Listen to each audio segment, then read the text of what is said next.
Hello and welcome to Original Soundchat, where video game music is a work of art. On each episode, it's our goal to help you learn about two soundtracks from the world of games, as well as the people, stories, and critical tracks behind them. My name is DeVader. And I'm Peter Spezia. We're brought to you by Anonymous Dinosaur and Rhymes with Asia. It's time to appreciate great OSTs and the games that they come from, without getting too bogged down in music theory. Joe, what are this week's games? Up first is 2019's Pokémon Sword and Shield, the UK-based Pokémon game that brought the main series to the Switch, with many controversies following its release.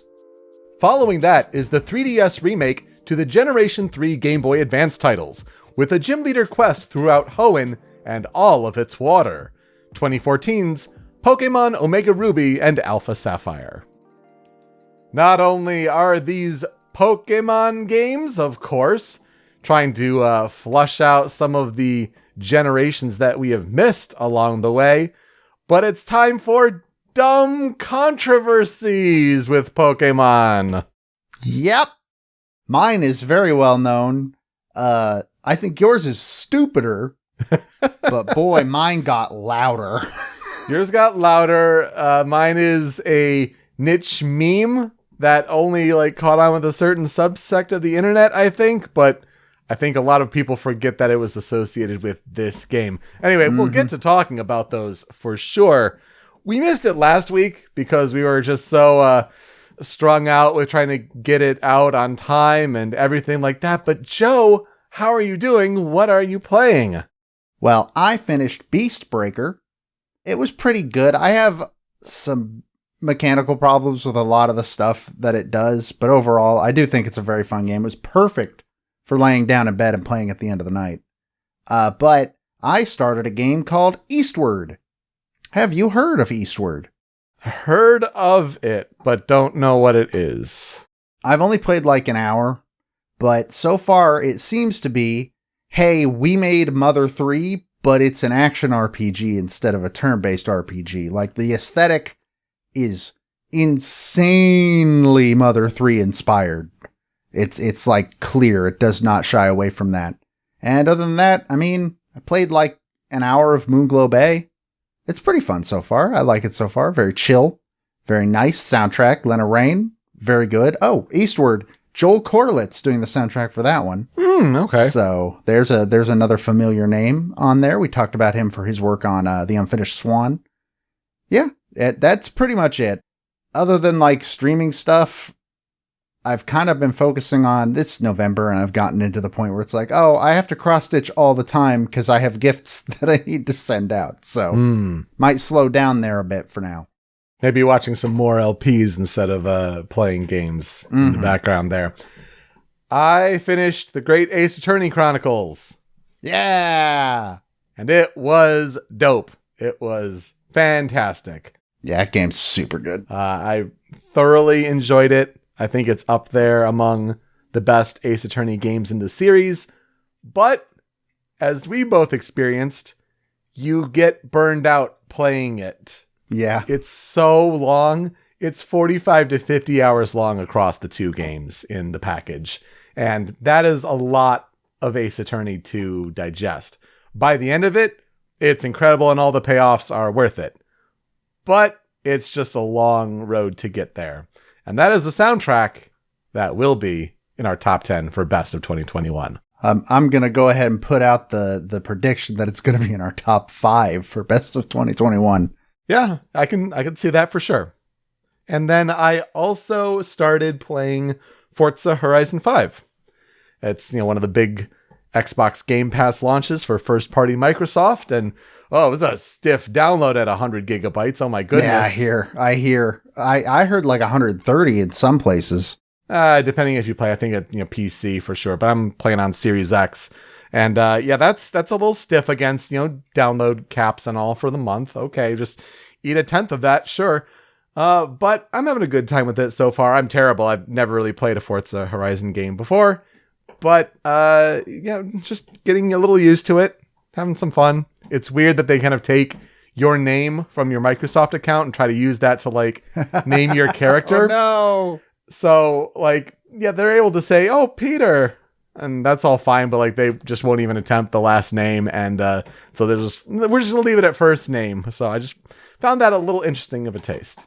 It's like in Doki Doki Literature Club at the end, Sure, when Monica mentions you by name, like not by your game name, but by your name, except it's based on your Windows profile. So for me, she was like, Dova's PC, that's your name, right? And I was like, no, but I'll give you credit for trying. I see what you're doing there. Okay.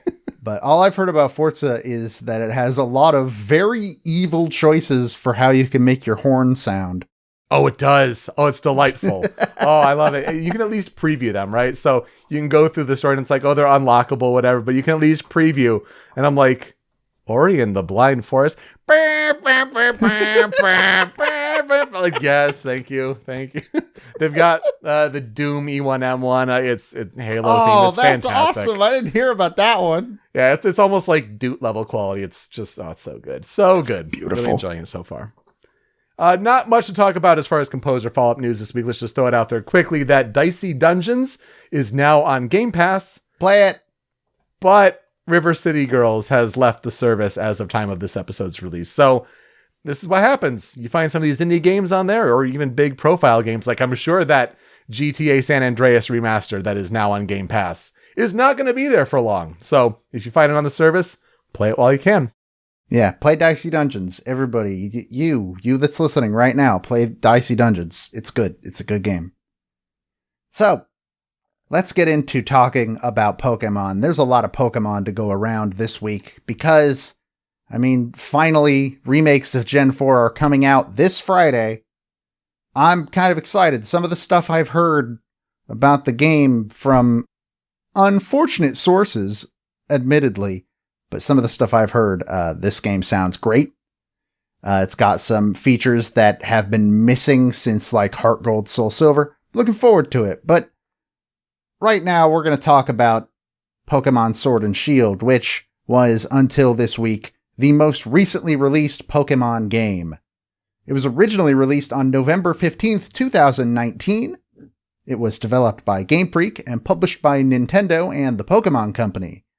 You know what Pokemon is. If you listen to this show, it's about 99% that you know what Pokemon is because it's probably the only franchise that we have talked about as much as or more than the Persona franchise. These games mark Gen 8 of the series. And it brings it to Nintendo Switch. Yeah. Like, that's a huge deal. It's, a big Pokemon adventure, usually on handhelds, but when Nintendo wants a console handheld hybrid, bring it to a Nintendo home console with Nintendo Switch. Damn right. It's the first mainline game to come to the Switch, though Let's Go, Pikachu, and Eevee came out before that, though those are more in spin-off territory, so it gets a little iffy counting those. So, this game, Sword and Shield specifically, sets players loose on an adventure in the Galar region, which is a region heavily based on the United Kingdom. So you can see that they've got like parts very heavily based on Scotland, and you've got England, and you've got Northern Ireland. Oh, is the big city at the end Windin that has, the big Ferris wheel and all that? Wonder what that's all about. I wonder what city that's supposed to be. There are 3 starters this time, as always, a fire, water, and grass starter. You got fire on Score Bunny, which is like a little rabbit that is dressed like a soccer player, I think is the aesthetic it's supposed to be. Sorry, a football player is the aesthetic it's supposed to be. A footy player. You have Sobble, who's the greatest design for a first stage starter ever, and Grookey, who's a monkey with a stick. There are major additions that this game made, though, like new territory stuff. You have the wild area, which is probably the biggest thing, which is just this massive, wide open place where Pokemon are just sort of walking around. That's the whole thing. It can change. They cycle out depending on weather and area and all that. And they, I believe, level up to match. They scale with your level, if I remember correctly, or scale with where you are in the story at the very least. It's a very interesting sort of thing, and I think it's the coolest addition the game has had. You've also got Dynamax and Gigantamax Pokemon, which Dynamax is just Pokemon get real big, and Gigantamax is Pokemon get real big, but also they have a specific form, and that's like specific to that Pokemon, or at least that kind of that Pokemon. It's kind of confusing and dumb. Pikachu turns into fat Gen 1 Pikachu. It's the best. Meowth turns into Long Cat. Oh, yes. That one is weird. I also like Gengar, who just turns into a bounce house. Looks evil. It's great. There are also raids that you can find on the wild area where you can fight these Dynamax Pokemon and possibly catch them if you are able to complete them. And you can do them with like up to 3 other people, I think. Very obviously inspired by raids in Pokemon Go, but, you know, with gameplay in them. Gyms are back. We have talked about Sun and Moon before, which was the generation before this, where they took out gyms and replaced them with island trials and stuff like that. Well, gyms are back in Sword and Shield, and I think they are the coolest they've ever been in Sword and Shield because they're like treated as a spectator sport. They're arenas where there's a crowd watching you fight the gym leader. It's awesome. Just aesthetically, it's amazing. And I worry about how it probably won't make sense for that to carry over forward in whatever the next game is. You've also got wandering Pokemon brought in from the Let's Go games. They can happen everywhere, not just in the wild area. They can walk around everywhere. The wild area is just where it cycles them. But they also removed Mega Evolutions and Z-moves. That's unfortunate, but whatever. So, new Pokemon were added as well, as is tradition in Pokemon generations. 89 total additions to the overall Pokedex, which means that as of right now recording, until Legends comes out, which is going to introduce new Pokemon, the current total of Pokemon is now at 898. They also introduced Galarian forms. Again, we talked about Sun and Moon back in the day. They had Alolan forms for certain Gen 1 Pokemon, which are basically these Pokemon changed to match this region they live in. Unlike Sun and Moon, Sword and Shield gave it to more than just Gen 1. So you have Galarian forms of Meowth, Ponyta, Rapidash, Farfetch'd, Weezing, Mr. Mime, Corsola, Zigzagoon, Linoone, Darumaka, Darmanitan, Yamask, and Stunfisk, and then later, through DLC, we saw the addition of Galarian Slowpoke, Slowbro, Slowking, Articuno, Zapdos, and Moltres. But not just that, with these Galarian forms, it also introduced some new evolutions for them. You got new evolutions for Meowth, who evolves into Berserker, which is like a weird Viking-style Meowth. It's odd. Farfetch'd to Sirfetch'd, which is a knight, and it's rad. Mr. Mime to Mr. Rhyme, who sure is an evolution that exists. He's an ice clown? An ice banker, I've always seen him as. Yeah, oh, we got the top hat, that's right. Corsola to Cursula, which is one of the most messed up Pokemon designs they've ever had, because it's literally a piece of dead ghost coral. Linoone to Obstagoon, a Pokemon that I'm surprised Gene Simmons hasn't already sued over. And Yamask to Runerigus. They're really, really cool evolutions. I think Sirfetch'd and Cursula are probably my favorites in terms of the additions. Yeah, it's smart to, kind of expand on this idea, and we're going to see it more in, as you mentioned, the upcoming Pokemon Legends game where, they have like new kinds of evolutions. Like, we're getting a Scyther evolution, like a new Scyther evolution for the first time since Scizor. Like, it's wild. Yeah, it's super crazy. And I believe this is the first time outside of evolutions, this is the first time we've gotten new evolutions for older Pokemon since Gen 4? That sounds right, yeah. Like, Gen 4 had, like, Rhyperior and Electivire and that kind of thing. So, interesting to see it sort of happen again. And I think I like all the evolutions in Gen 8 more than I like any of them in Gen 4. So the story of Pokemon Sword and Shield is essentially just Pokemon. You are given a starter. You go out. You fight the gym leaders. You become the champion. You fight a legendary at some point. Bada bing, bada boom. That's the whole story. But to flesh out the world a little bit more, in Galar, children of a certain age are eligible to take part in the Gym Challenge.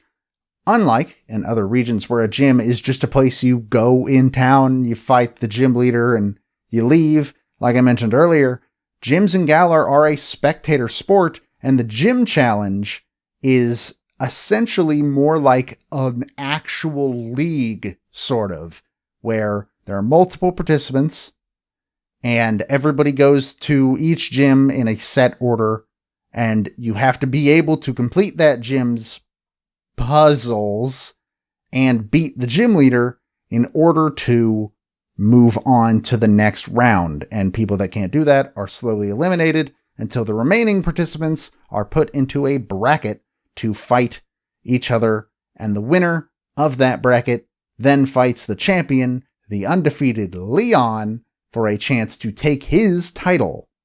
So alongside the player, the other major hopefuls for the throne are your childhood friend and Leon's little brother, Hop, the cocky and arrogant closest to blue we've come in years, Bade, and the determined and cool Marnie, who's the best character in the game.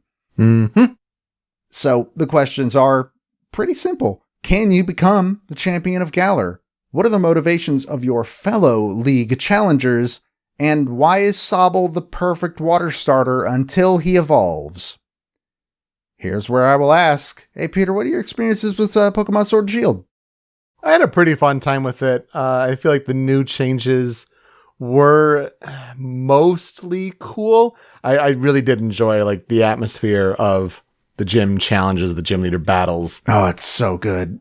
Having the big scale and like the audience there, especially helping with the soundtrack, just really gives it a good experience overall. I think the story gets pretty predictable, unfortunately. Like, oh, you can tell these are going to be the bad people. But there are a couple interesting little wrinkles in there, like with Team Yell, for example. That just worked out in an interesting way, I suppose. Yeah, you're right. Marnie is great. Just some good music in this one. And I feel like this is a soundtrack where, for me, like there are certain tracks that stand out and I actually get a little emotional thinking about. But on the whole, I don't know how highly I would rank it as far as like a Pokemon soundtrack.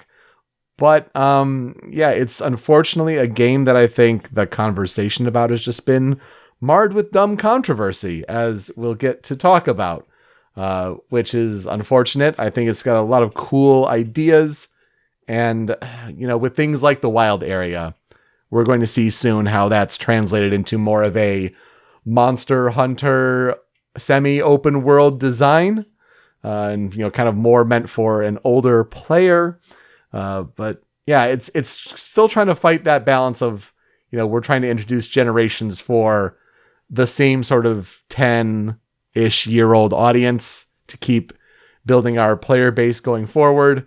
But this game may have been a breaking point for some older players who are vocal minority at this point to expect certain things from the Pokemon franchise that they're just not willing to do over at Game Freak just yet. And we will cover just how much of a minority they are, because wow, that story ends in a hell of a way. For me, Sword and Shield is actually my favorite Pokemon game since Black and White. Wow, okay. I had the most fun with it. Like, I liked X and Y fine, and I did like Sun and Moon. I liked Sun and Moon quite a bit. But I enjoyed my time with Sword and Shield. I like the Galar region. I think it's really neat to explore. And is it the best looking Switch game? God, no. God, no, it's not. Is it like the best Pokemon game? No, I think Dynamaxing is really lame. Like, I genuinely think that Dynamaxing is a really dumb mechanic. It's super boring. It's just, this Pokemon is big now. Woo! Stadium sized. Are you having fun yet? I agree though, like when you're in the gyms and you have the crowds chanting along with the music and as part of the music track, it just adds this hype to it. And yeah, Pokemon Sword and Shield, I think are really, really good games. And I think the flack they're given, while deserved in some instances, I don't think people give these games enough credit, essentially. Though my roommate Ben likes to describe Sword and Shield as, it's a game I really like, but wish I didn't. So let's talk about how this game came into being. So development began on Sword and Shield after the completion of Sun and Moon, under the director of those games, Shigeru Omori, with the Ultra Sun and Ultra Moon director Kazumasa Iwao joining the team and ramping the games into full production in 2017.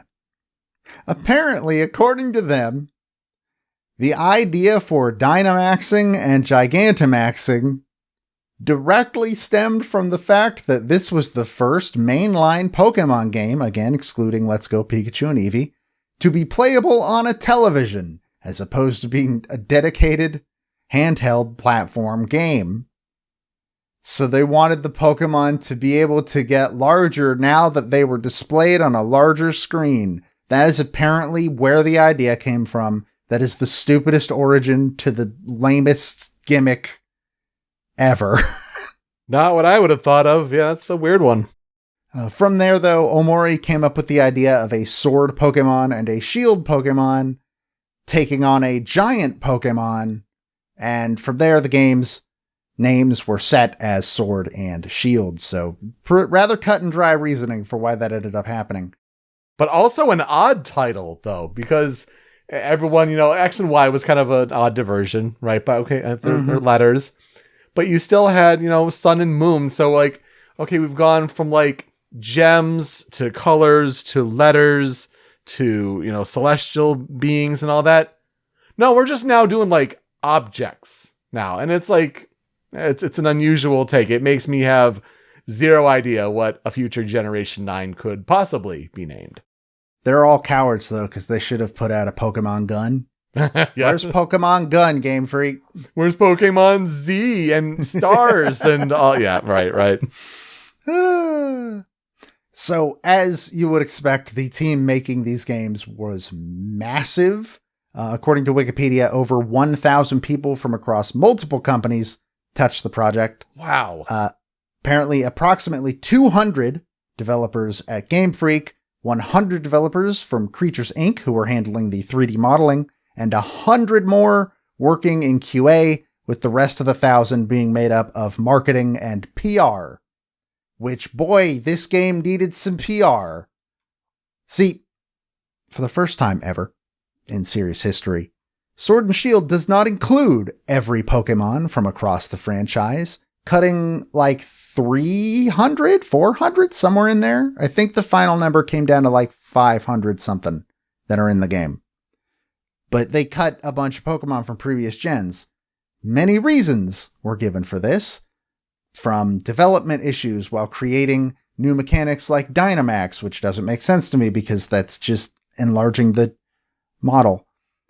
Preservation of game balance, which people scoffed at immediately because Pokemon has never had any sort of game balance ever. Or the fact that modeling every single one of the almost 900 Pokemon was just too much of a workload to be feasible, which, yes it is. That's a lot. Fans did not take it well. There were some understandable frustrations, as for some people this was the result of Pokemon having essentially become an annual franchise with yearly releases. It's hard to remember that because it took a pretty sizable amount of time between Ultra Sun and Ultra Moon and then Sword and Shield. There were other Pokemon games that came out between that, but honestly, they've slowed down slightly. Emphasis on slightly. This, in many people's eyes, had led to a decrease in quality in recent years. It was also difficult for many fans to understand the modeling problem, as previously Game Freak had said that the 3D models used in the 3DS entries were meant to be future-proof, which was a belief that was strained even further when the attack animations and such were shown in trailers and people realized they were exactly the same animations. This also had a lot of people sort of, pardon my language, showing their ass in terms of, oh, you don't know how video game development works, huh? My favorite still to this day being the guy that was like, it only takes 10 minutes to model a Pokemon. And somebody like said, all right, I'm going to model all the Pokemon and I'm going to give myself 10 minutes to do it. And they barely got anything done because 3D modeling isn't just looking at a screen and believing hard enough. Ugh. But this backlash got really overblown. Like, really overblown. People got obsessively angry about these games to the point where it kind of got sad and comical in a lot of ways. Calls for boycotting Sword and Shield over the lessened Pokedex were quick to come out, and the community began to name this, quote, terrible scandal, terrible scandal, Dexit, because it just happened to be happening the same time that Brexit was happening, which, look, I'm going to give them this. Pretty good timing, pretty good name. It's a clever name, especially when it's ties in the UK, but the reasons behind it are super dumb. Yep. This also led to a ton of harassment towards anything even remotely related to Pokemon on social media. Like, the Pokemon Twitter account would tweet something about, like, the anime, and you'd go into the replies, and it's just a bunch of people being like, bring back National Dex! And it just got sad. And it was actually, like, super dumb how far some people were taking this, like, harassment. There were even people not officially attached to Pokemon being harassed, like Cerebi Joe. This whole thing apparently kind of made him start to burn out on Pokemon fandom in a lot of ways. Which is just awful because he's a force for good in that community. Oh, yeah. And he's also insane. In a good way. In the best way. There was also an influx of people saying that this was proof that Game Freak was lazy and coasting on the franchise's profitability. And I think there's some truth to that second claim, but I don't think that's on Game Freak's part. I think that's on the Pokemon Company's part specifically.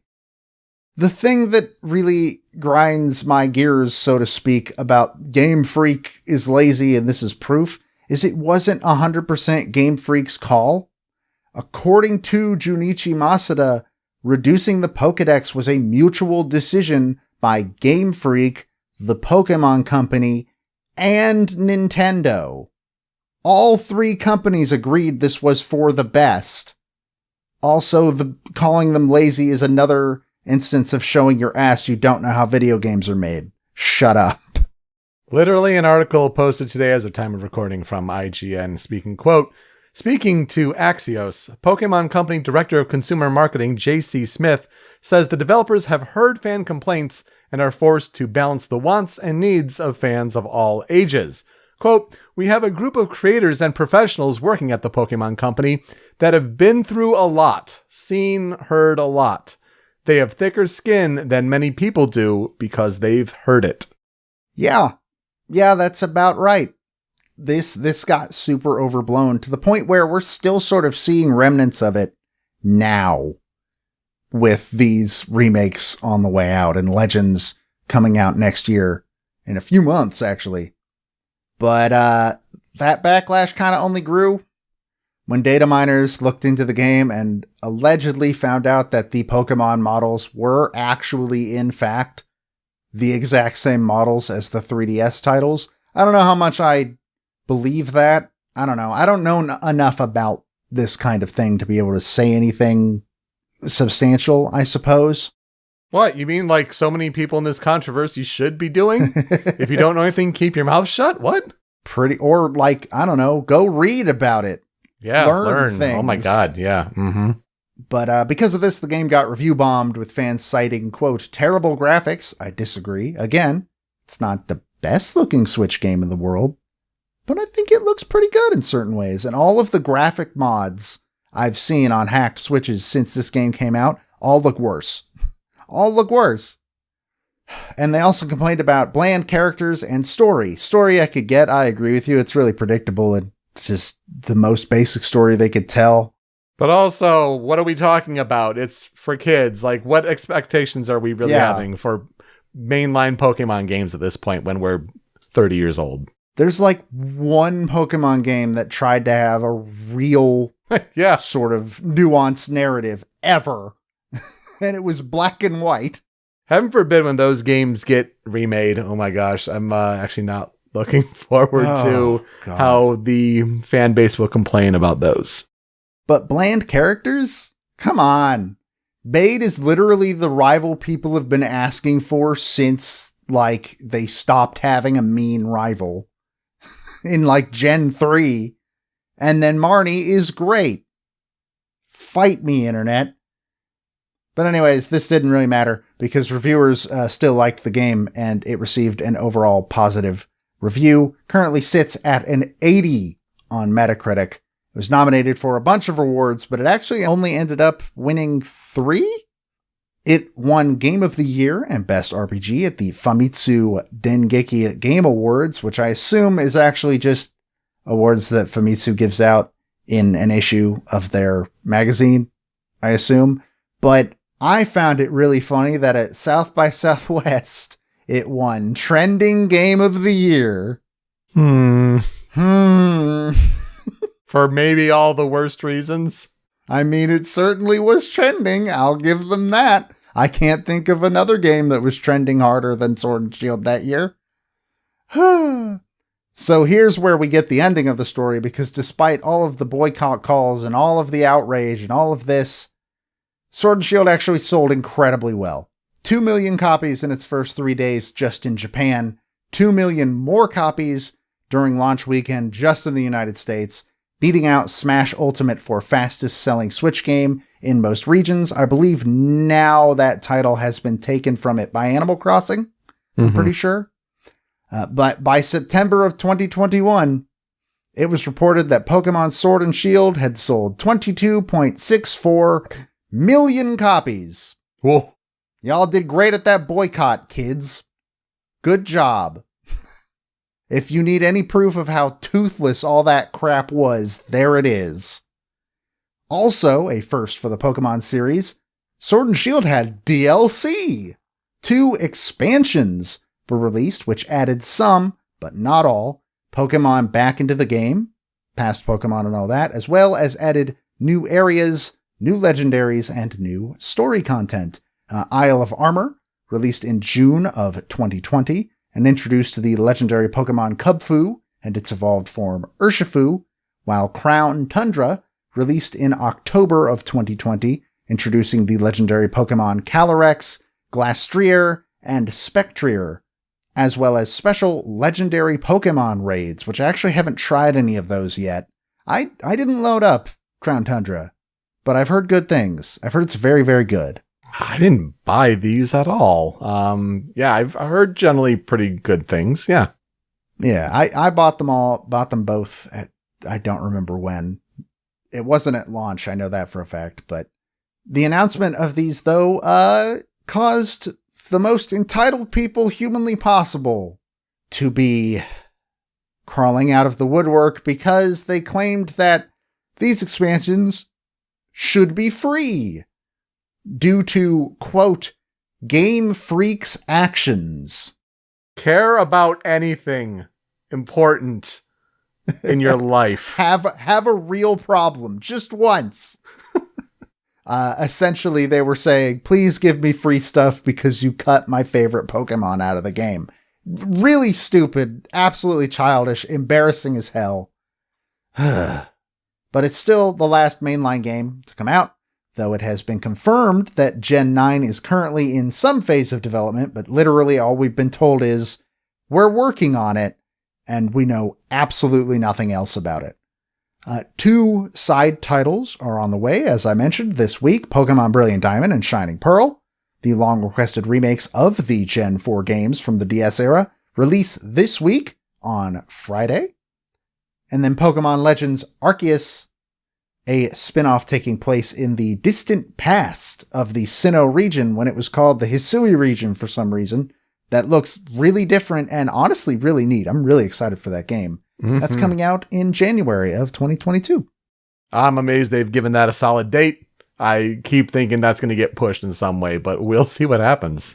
We'll see. I kind of agree with you that that's probably going to get pushed, but we'll see.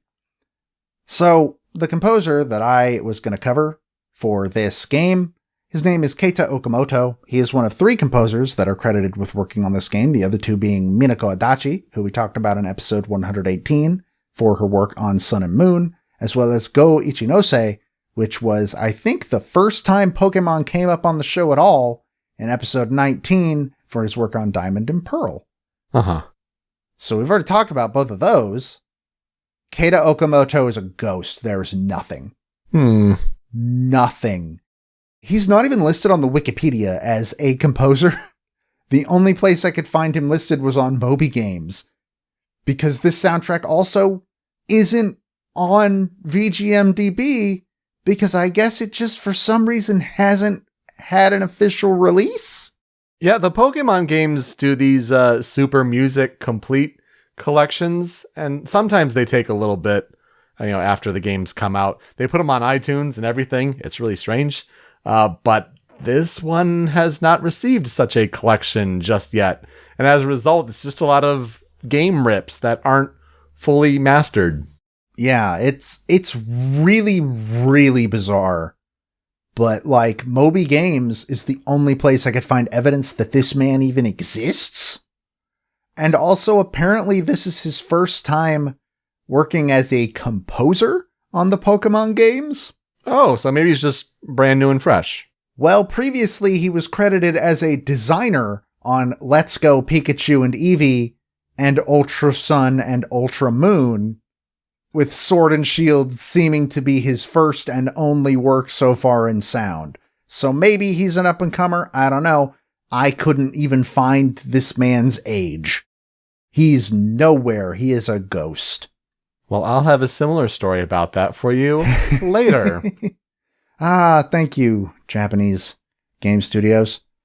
So, the soundtrack was apparently very heavily influenced by British rock music. You can hear it in some spots, like a very specific song, a very specific battle theme is very clearly that. But, I mean, if it's going to take place in the UK, where else are you going to get your inspiration from? Toby Fox also composed a song on the soundtrack. Composed the battle theme for the Battle Tower.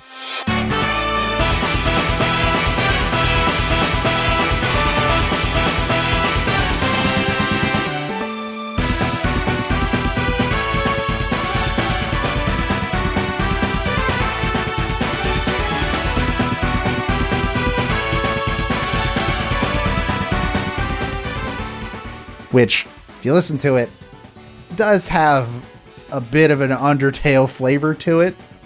You could hear this being in Undertale or Deltarune very easily, I think. For sure, yeah.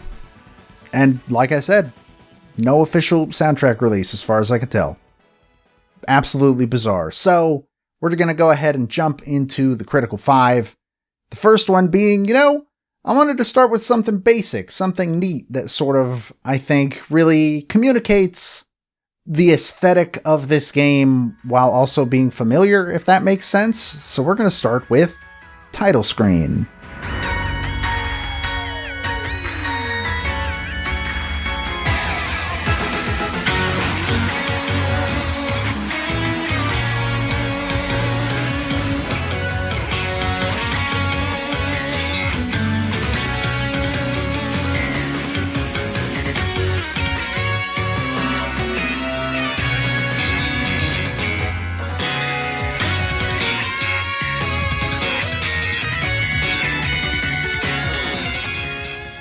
So, nothing too wild here. It's just the Pokemon theme. It's the song that's been the Pokemon theme since day one.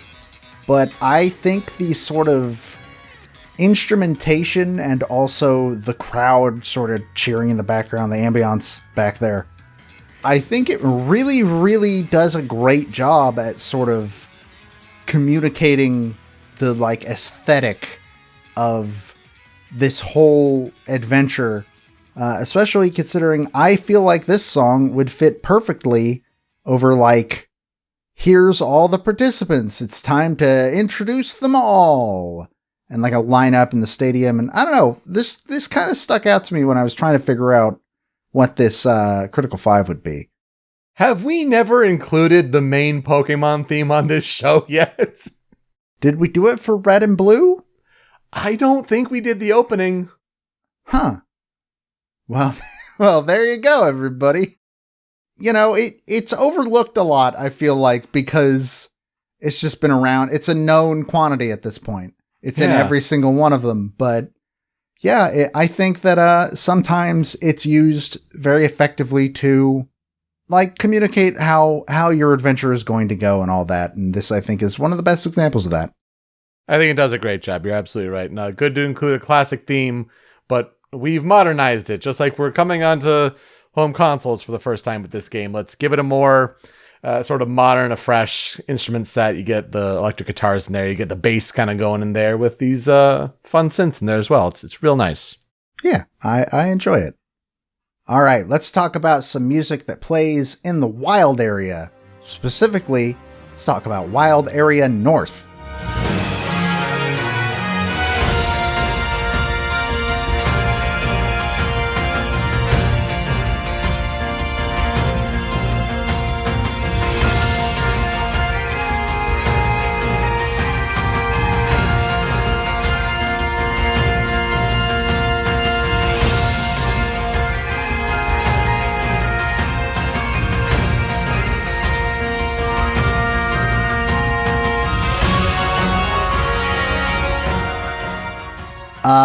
This song is great because, hey, if you're going to have a game that takes place adjacent to any part of Scotland, you better have some bagpipes in there. Yeah, buddy. 100% required by law. And here you go. There's some bagpipes, baby. This is the song that I think of when I think of the Wild Area. I think there's like 2 or 3 Wild Area songs, and the other 2 I could not hum if I tried. But this one, yeah. For sure. And like this one also starts out like really quietly in the overall piece, and the bagpipes are more prominent as like solo instruments, but it's this part here in the clip where you have the swell of the instruments, and they're still there. They still play a prominent part, but definitely gives a good sense of the grandeur. And, you know, people can complain about draw distances and textures all they want. Like, this is great for the Pokemon franchise. It's a step in the direction of what's going to be coming in Legends, and really gives a sense of that scale. And yeah, plays perfectly in the comparisons to the Pokemon world and the real world, and with Scotland and all that. Yeah, it's just fantastic. Every time I hear this, I just think about all of the dubs that came out of when the female trainer was first shown off. And that's how her voice sounds. That's her character. I'm never going to not think that's the case. Elsie Lovelock just made a whole living off of that. Absolutely fantastic. And whenever the bagpipes show up, that's all I can think of is like her recreating that. I think it was a Lemmy moment with the what's heavier, a kilogram of steel or a kilogram of feathers. And it's so good. All right, let's get into some battle themes. The next 3 are battle themes because it's a Pokemon game, and we're going to talk about what plays when you're playing Pokemon. First one is Battle Bade.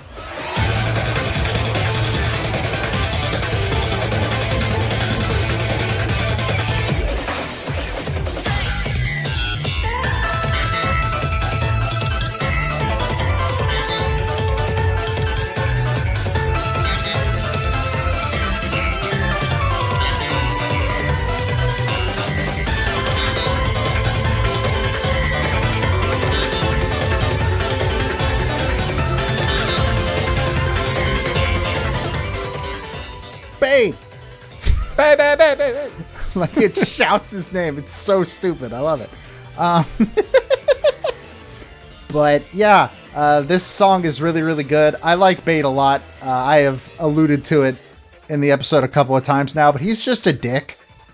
He's just like this cocky, arrogant dick.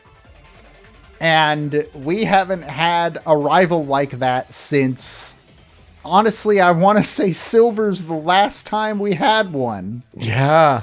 Who was just mean. And I really like Bade because Bade hits the same sort of balance that Blue does, where Blue's just a jerk, but he's not evil. Whereas Silver is straight up a criminal. But like, Blue is mean, but he's also like, sort of a friend.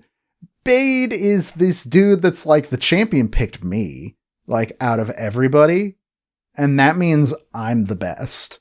And then you kick his ass multiple times. Well, it doesn't help that he's monotyped, right? Like, I that's the thing. I wish that Bade had a more diverse team instead of like, I've got psychic types. What beats psychic types? And I know it does develop eventually into good things happening for his character and all, but that's my one complaint with him. As far as the music goes, like, it's chaos and it's great. Yeah, I remember bah, bah, bah, bah, bah, like this, having that be in the piece, like, oh, well, this is a little special piece. I get you. Oh, whose battle theme is this? Hey. Oh, okay. Thank you for the answer. I appreciate it.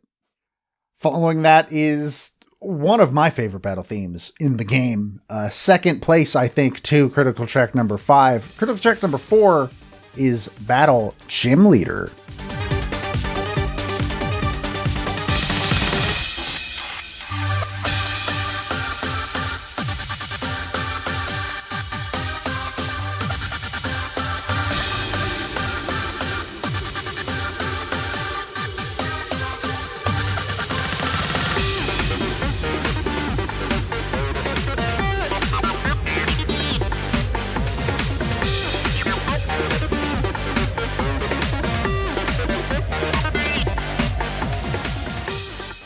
Man, on its surface, it's such a dumb theme, but it's the most hype theme in this whole game. Oh my goodness.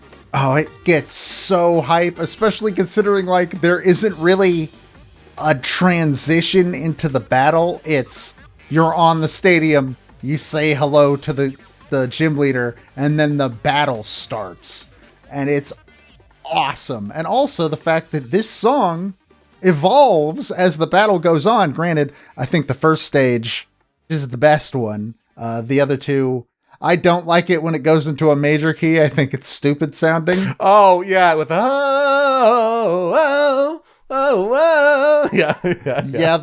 That part would be cool if not for the fact that they did not pick a very good crowd sort of sample to use and stretch into the instrumentation. I think that part is cool in battle, but then you go back and listen to it and you're like, oh, you guys just found some stuff on like a free site or something. I think you're also right that, like, yeah, if they kept the minor key on it and it felt, more ominous and looming and kind of tense, I think it would be great. But you're right. It kind of goes like, oh, we're doing the fun soccer crowd chant. And I don't know that's what the battle necessarily needed.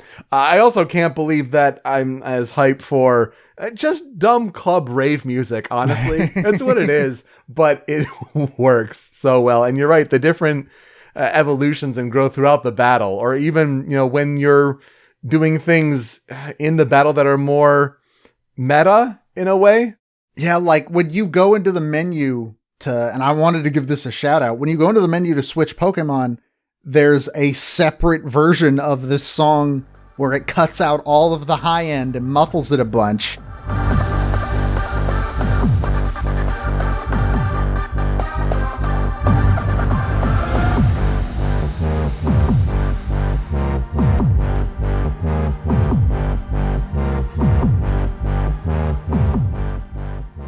It makes it aesthetically so cool. It's like you're in your head. You're kind of trying to tune out all the music before you make your next decision. It's so smart. It's great. It just really gives these big battles the atmosphere it deserves. And yeah, there are some things you can, nitpick about it, but it's so dumb but so cool. I think it is my favorite gym battle theme in a long time. Bar none. Despite the fact that it is so simple. I don't know, it's great. It's great. You know what else is great, though? It's critical track number 5. This is Battle Elite Marnie.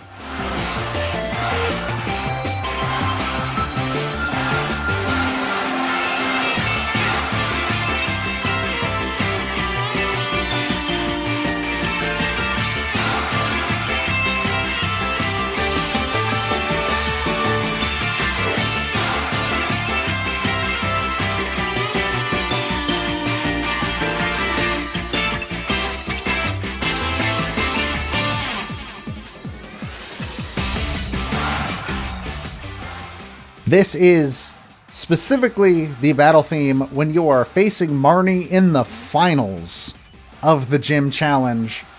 Marnie's battle theme in general is just really good, but this version just ramps it up so hard. It's so good. Oh, this is the best battle theme in the game. It's just fantastic, I think. Just like Marnie deserves. She's the best character. I've had people tell me this song isn't very good, and I think those people are nuts. Oh, that's just going to put it out there. That's ridiculous, because yeah, this is the best battle theme in the game. I totally agree. I can listen to this on loop easily. And again, it's another dumb thing with the crowd, right? But the breakdown part with and the crowd is chanting in rhythm. Oh my gosh, that's hype stuff. It's so good. And she has just, overall, despite her like tough, dark demeanor, like she's a softie underneath it all. So having a kind of positive synthy melody to the battle it just fits super well. And normally those are really cheesy, right? But this works as far as the things it does and the places it goes throughout the whole piece when it loops out. It's fantastic. And it's like she's one of the only non-gym leaders that gets a crowd chant as part of her music in this final thing, which makes sense because Team Yell. It's Team Yell cheering for her in the crowd. It's so good. I really like this game's soundtrack, and I think it's songs like this where, like, with the context of the game, that's a beautiful spicy meatball. It's so good. All right, tracks on the cutting room floor. Peter, you got a couple. Hit me up. I think I'm going to go kind of the extremes here, if you will. The first of these is Turffield Town.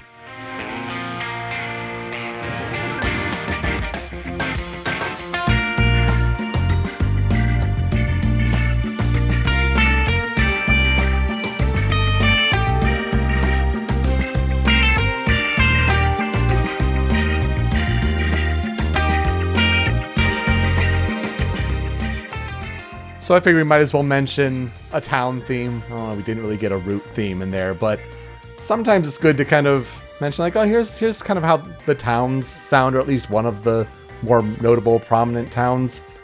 And while it was tempting to go with Winden, because it's kind of like a take on a main theme that was used in a couple other towns, I really like this one. And I remember while playing the game, it really struck me early on because Turffield Town is one of the towns it's home to the first gym. And so it's like one of the big first prominent places that you go. And this is the gym that has the grass leader, Milo. Who is definitely not a child riding a mech of a man with big muscles. Oh my gosh, yes. His proportions are so weird. It is a little unsettling. That is for sure. But I feel like it really struck me how unique the guitar sounds are in this piece. A little surfy in a way, but it really it's like, oh yeah, you got good recordings here. And whether or not if they're MIDI still, like, it's amazing how the MIDI technology has come, honestly. So it's a good, unique sound, catches you early on, especially for a town theme, kind of, at the beginning of your adventure. Yeah, one song that almost made it on here was the Stow Onside music, because I think that song is super, super good. But yeah, I didn't end up putting any town themes on there, so I'm glad you we're able to bring that to this one here.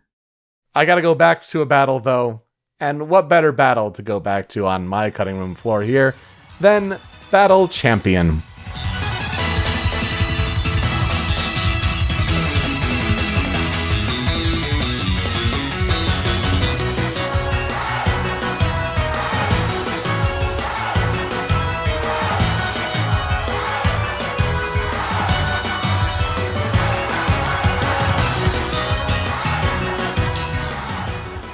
So you've made it through the Gym Leader Challenge.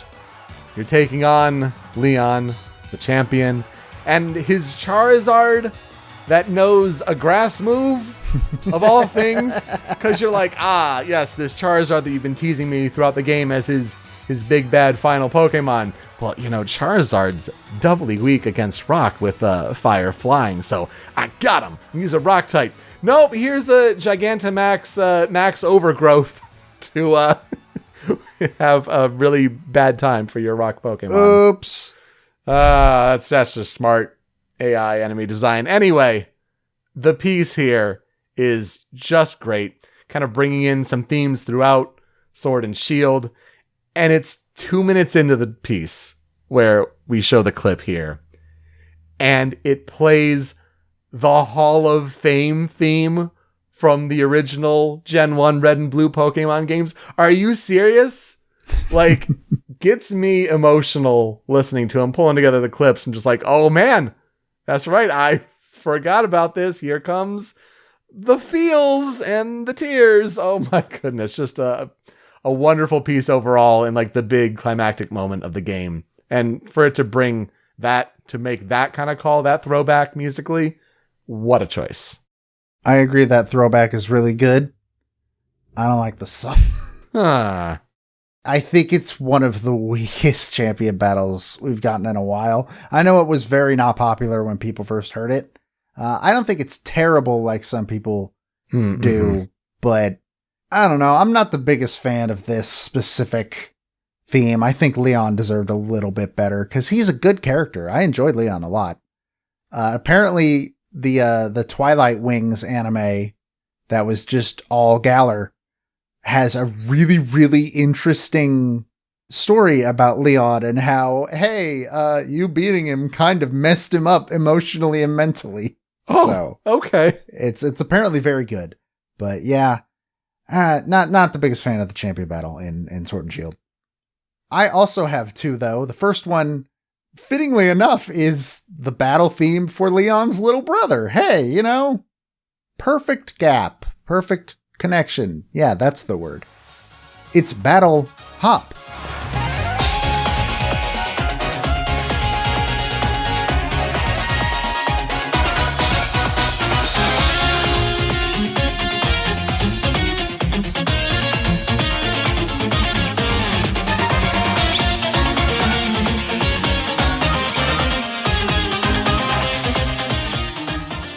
While I think Hop's story is actually kind of interesting, and I really like it in general, he is the weakest of the three rival characters.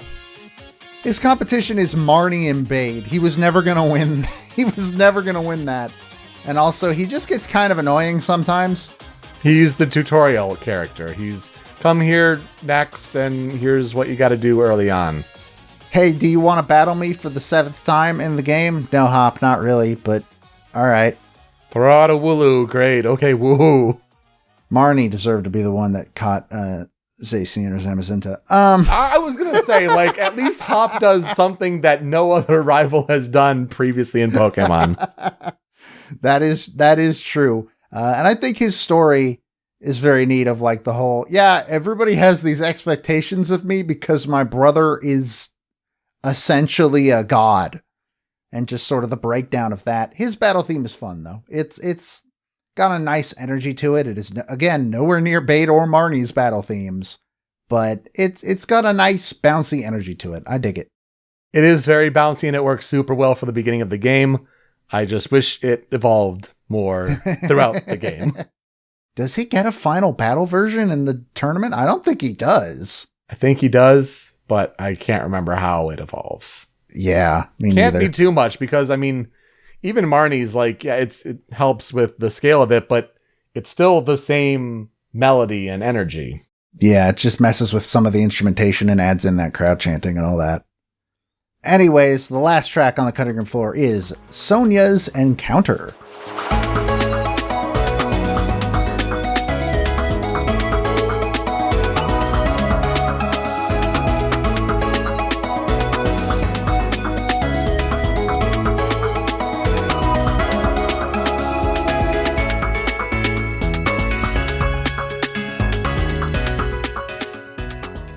This is the theme for Sonia, who is the region's professor's granddaughter? Mm-hmm. And she's a cute character, and I like her. And she's also my favorite gym leader's girlfriend. And there's nothing anybody can say to convince me that's not the case. Sonia is good, and her theme kind of fits, even though it does sort of have that vibe of like, this is the girl character. Oh, the internet loves Sonia, the girl character. Her design is top-notch. She's a rather memorable character to interact with. And her theme kind of has this fun energy to it. So I'm pretty happy with that. Yeah, it's an interesting bounce to it. I didn't expect a theme that would sound like this necessarily, but if any character would get it, Sonia can get it. And Sonia can indeed get it, because her girlfriend Nessa is what I will never forget about the game. That was the worst segue I've ever done on this show, and I've done some bad segues. I like Sword and Shield quite a bit. I don't think I'd put them as like, oh, these are my favorite Pokemon games. I don't even know if they'd hit like top 5. They might hit top 5. I don't know. I've never sat down to try and figure that out. But like, I don't know. Like I said, they're the ones I've enjoyed the most since Black and White. I had a great time. I think the character designs are all a lot of fun. I made the joke about Nessa. Nessa, I think, might be my favorite gym leader. Like, she gives Jasmine from Gen 2 a run for her money in my heart. I love her design. I love her personality. She is a fantastic character. You have, oh, what's her name? The old lady. Fairy type gym leader. Opal, yeah. I love her, and I love where her story goes with a certain rival character.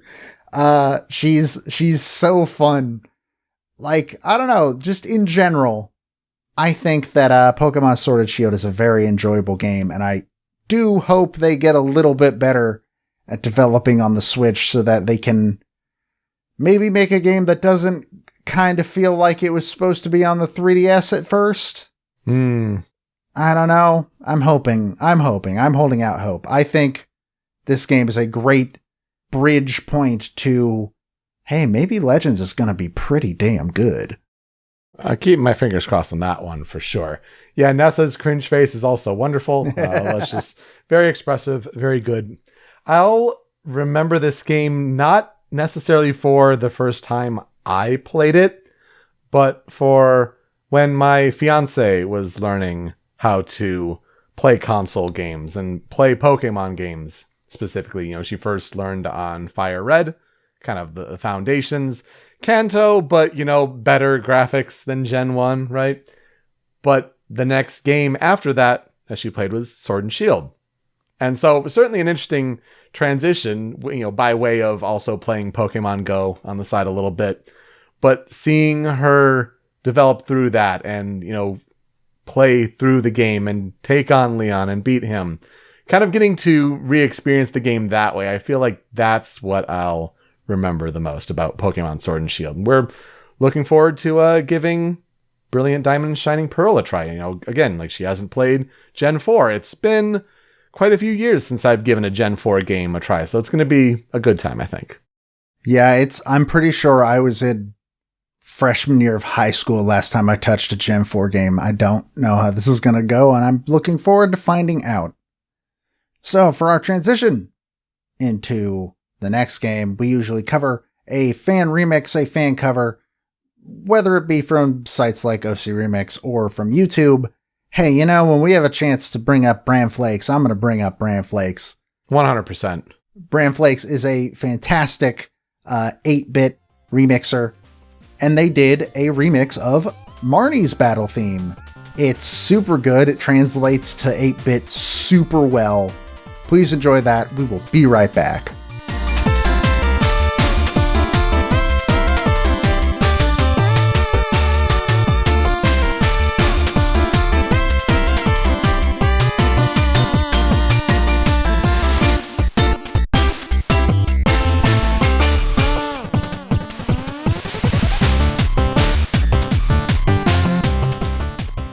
I could listen to that 8-bit remix all day. Joe, what a good pick. I think Bran Flake stuff out there. Outside of the Persona stuff, because we brought Bran Flakes' cover from Persona Q2 to the show previously, but Pokemon stuff is also incredible. Oh my gosh, yeah, good choice there.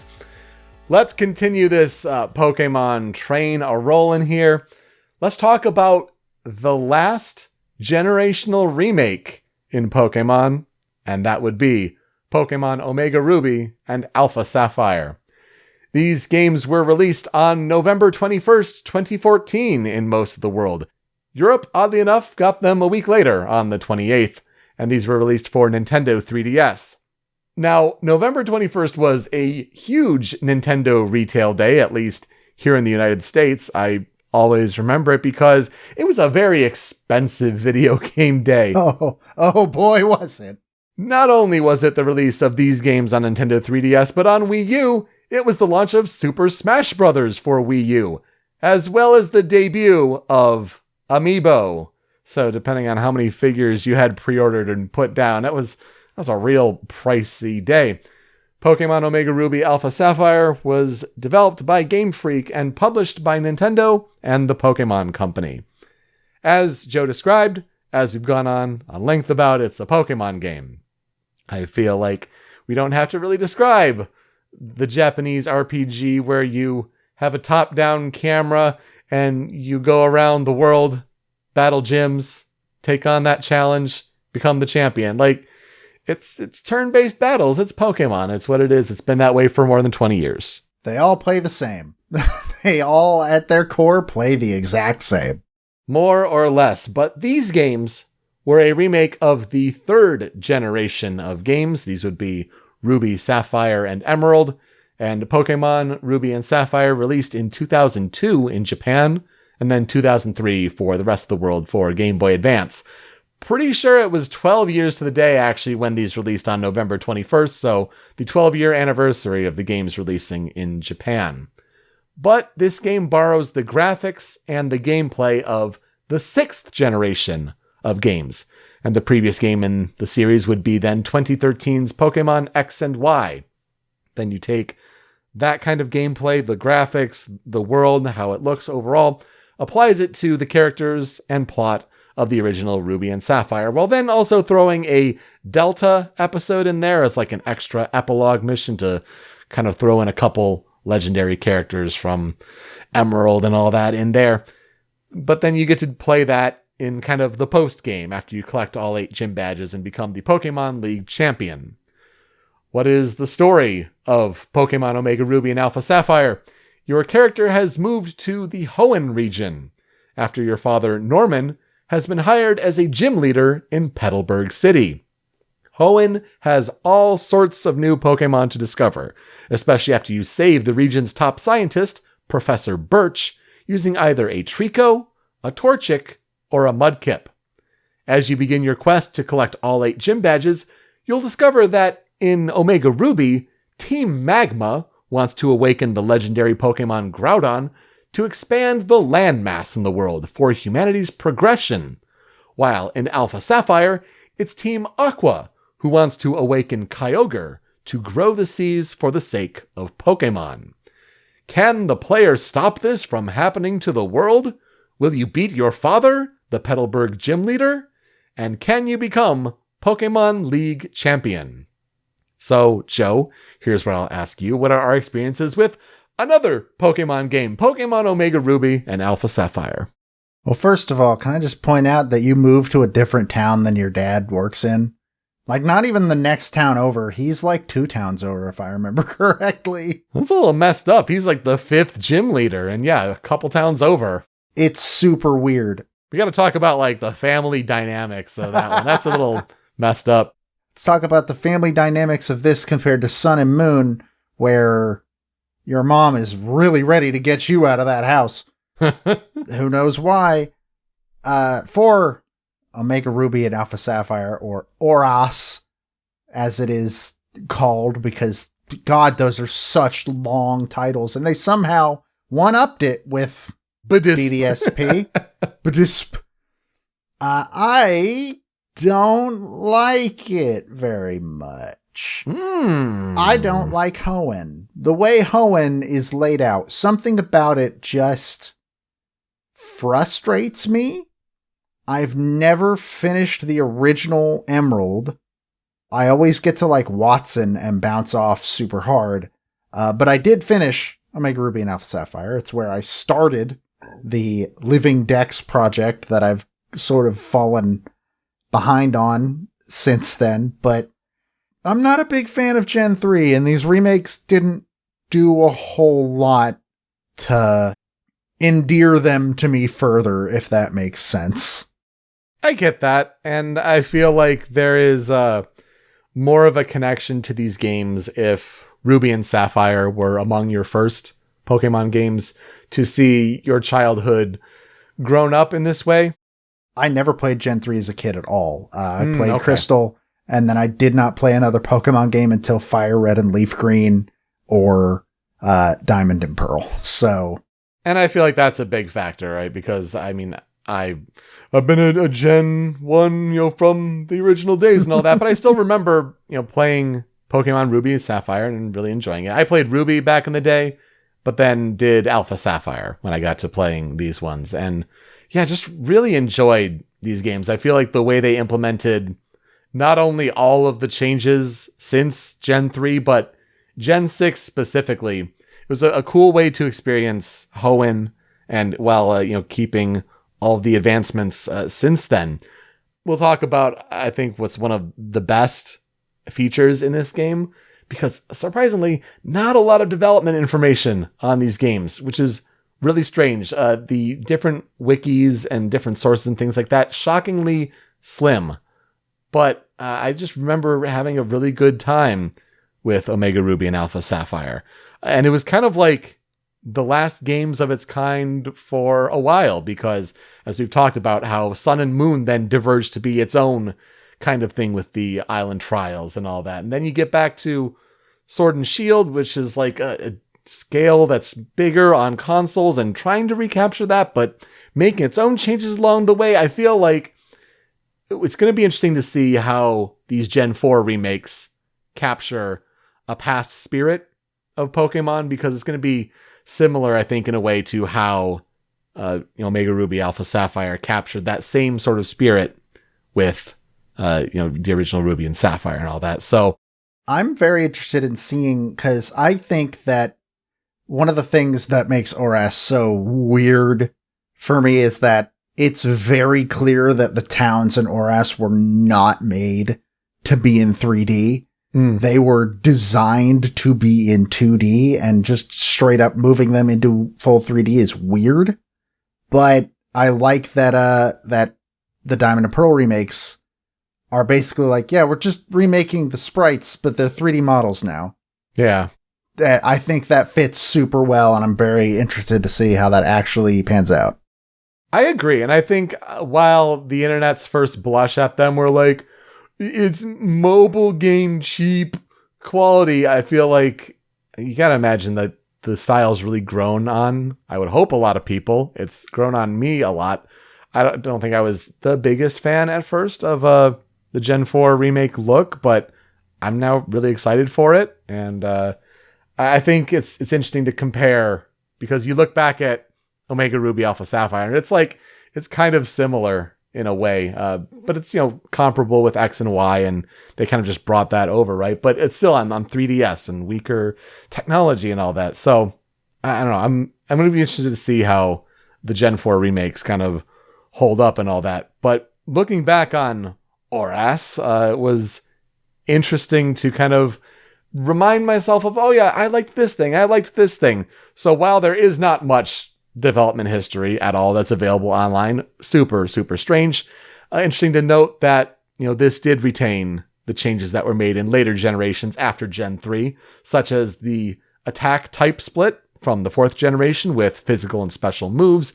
Also, the unlimited TM usage and triple battles from the 5th generation. You also get horde battles in there. That was also kind of a weird thing, right? But there's that. They also retain a lot of the features, of course, from Pokemon X and Y. That's kind of the feature foundational game here, such as Mega Evolution. We got some new Mega Evolutions for Gen 3 characters. And also Super Training, kind of building up those EVs in a strategic way there. You could also summon Latios or Latias to actually fly around Hoenn, which was pretty cool. And this is where you can also encounter Mirage spots. And this is their way of bringing in legendary Pokemon encounters into these remade games. So to help kind of collect those from previous generations. And it's the first time outside of Heart Gold and Soul Silver where you can hear Ho-Oh's amazing battle theme. Absolutely. That's a good one. I'm glad they did bring those into. That's a good choice and good call there. But the Dex Nav is something looking back at the game and like, oh yeah, I feel like I really liked catching Pokemon in this game more than any other Pokemon game. It was because of the Dex Nav. It was something that told the player information about the wild Pokemon that could be caught in the player's current location, and then also allowed the player to search for specific Pokemon, or there were like hidden Pokemon that were popping up, and then you could like sneak up to try to get them and encounter them. You could also have those hidden Pokemon have like special abilities or special egg moves. Just a really interesting feature there. And you could then also kind of have a crown for completion there. You had different levels of the crown. And at a certain point, you could then like encounter Pokemon that are outside of Hoenn in certain special ways. It was just a really neat completion tracking of how well have you done with collecting the wild Pokemon that are available in this area. I really enjoyed the Dex Nav, and I'm kind of sad that hasn't really come back in the same way. I forgot about the Dex Nav, actually. Yeah, I think I remember that being a really neat feature. Yeah, it definitely encouraged catching Pokemon, whereas like at a certain point, some players may just like, oh, well, I have my team, I'm just in the grind, and I'm just going to power through. No, like that encouraged catching them all, so to speak. Speaking of catching them all, this game was the last core main series game to include the National Pokédex. And it kind of ties back into that Sword and Shield controversy of Dexit. But you did have Sun and Moon in there, but at least like you did have all of the Pokemon available to you through Pokemon Bank or Pokemon Home and things like that. But if you brought them into Sun and Moon, at least they were still supported in the game while you couldn't really, catch them and all that. It was when you got into Sword and Shield, bringing them into the game, they weren't supported and all that. So that was the whole kerfuffle there because they didn't have the models to support it. But yeah, Omega Ruby Alpha Sapphire was the last one where you had the National Pokédex. And it's just a different time to look back on. It was also surprising to remember just how quickly this game was announced and then turned around for release. And I feel like it's going to be a pretty similar thing here then with, Brilliant Diamond and Shining Pearl. May 7th, 2014, Omega Ruby and Alpha Sapphire were announced. The Hoenn remakes are confirmed. And then they're out like 6 months later.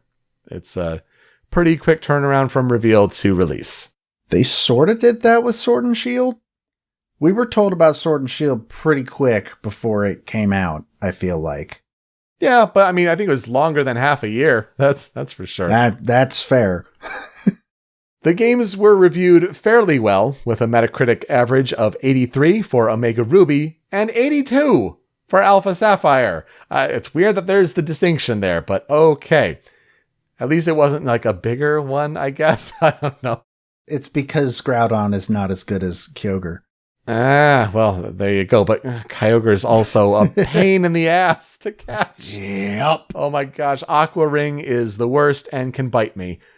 The critics praised the game's 3D visuals and how It interpreted that into a 3D world, the online functionality, all hail Wonder Trades, as well as the super training mechanic coming back from X and Y, but they believed that the game failed to fully resolve general issues in the game formula. Probably also a factor that you're taking a 2002 game and you're trying to apply 2013 updates and mechanics to it, but it's still rooted in a 2002-2003 RPG at the core of it. It caused controversy, and let's talk about this controversy in a way where IGN's review that gave the game 7.8 out of 10 had its big primary negative on their pro-con list be too much water, which caused fan outrage and a meme to spawn from the phrase. Now, granted, the point is well taken. There is a lot of water in the world of Hoenn, and diving is a big point of it. And you have like Pacific Log Town. Do you remember Pacific Log Town? It's surrounded by water. You got to do a lot of surfing. Also, the balance really shifts heavily to water Pokemon. And so that's also a factor there. So I don't think it was phrased well when you just say too much water. That could be an editor's issue there, but the internet jumped on it, even though the point was, I think, pretty well made. It was specifically them, I think, talking about like there are too many water type Pokemon in this game, which I believe is a similar complaint that people might have about the Diamond and Pearl remakes, which is they might bring forward a problem that Diamond and Pearl had, which was, hey, there's like 2 fire Pokemon. Not enough fire. Who knows? It was a stupid thing to be mad at, but I love the meme. I do love the meme and how it was adapted for sure, but I feel like it was the start of Pokemon fans being especially complaining. Yeah, I think that's a very good, like, inciting incident to point to as, oh, that's a sign of what was to come. Cool. Here's a whining fan base. Got it. But again, these games sold super well. As of March 2021, the games have sold 14.39 million copies worldwide, making them the best-selling generational remakes in the franchise. I don't know for how much longer. I think being a big Switch audience, Brilliant Diamond and Shining Pearl will pass that number, but we'll see.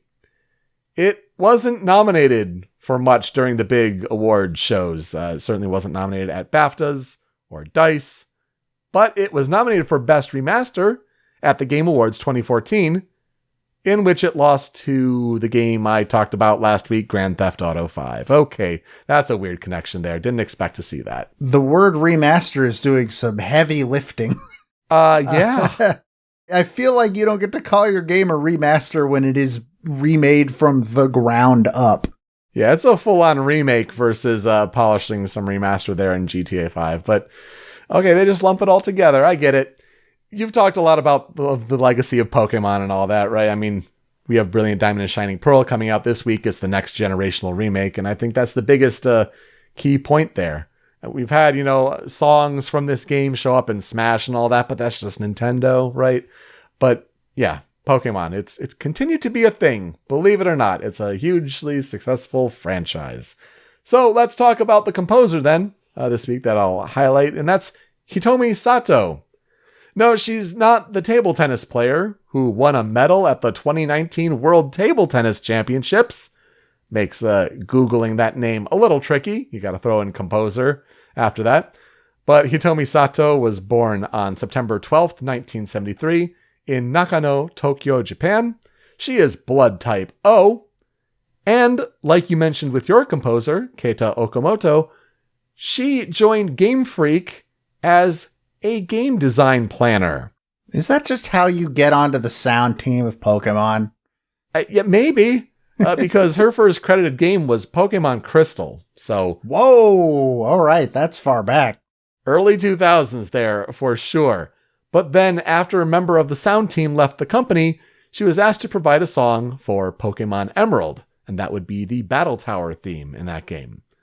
And then she continued to contribute most of the music to Pokemon Diamond and Pearl. So while Hitomi Sato did not contribute a lot of music to Omega Ruby and Alpha Sapphire. She actually did a few themes, some of their contest related, mostly bringing her up because, one, we've talked about a whole bunch of Pokemon composers, as we'll see in the list for this game. We're running out of them. Exactly. But two, because she did a whole bunch of music in Diamond and Pearl, you're going to be hearing her music when you start your journey in Brilliant Diamond and Shining Pearl, assuming you get to play those games. So Twin Leaf Town, the town that you start in, yeah, she composed in that. So when you play that game this week, if you do, think of Hitomi Sato. She's been contributing to the core game soundtracks ever since. We'll get to that list very soon. You can follow her on Twitter at Musashino_Alps, MUSASHINO_Alps. And her Twitter bio, at least translated through Google Translate, is, I write old man's lines, write songs with a mysterious genre, and eat noodles quickly. Good on her. A woman after my own heart. She has contributed music to a whole bunch of mainline Pokemon games, and these would include Pokemon Emerald, Diamond and Pearl Platinum, Heart Gold Soul Silver, Black and White, Black 2 and White 2, X and Y, Omega Ruby Alpha Sapphire, Sun and Moon, and Sword and Shield, apparently. I don't know if that's like she composed the music originally that was brought into, but I guess she was credited into Sword and Shield for some reason, which is interesting compared to what you found for the game. Again, it's Nintendo. They're a little mum on what they offer online. It doesn't help when we can't go look up an official summary from an actual release on sites like VGMDB. It turns out that's a crutch. Yeah, I guess that is a little fault in the research there. We talked about how Toby Fox contributed a song to Sword and Shield, and I think I found why. Here's a connection. Hitomi Sato composed the music to another Game Freak game with Toby Fox, and that was Little Town Hero. Huh. So I wonder if there was the connection there, that they were working together, and it's like, oh, hey, we got this connection here. Sword and Shield needs a track. And maybe Hitomi Sato was a through point there to reach out to Toby Fox. So, go figure. She also provided the lyrics for the vocal arrangement to Trickmaster.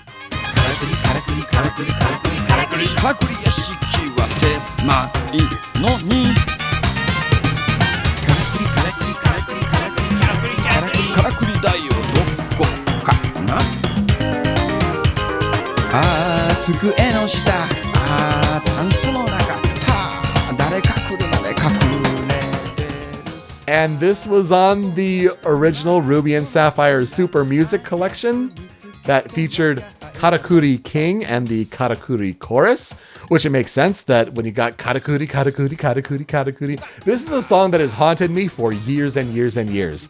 And the fact that she did the lyrics, I feel like I had to point that out and bring it to the show in some capacity. I've never heard this song.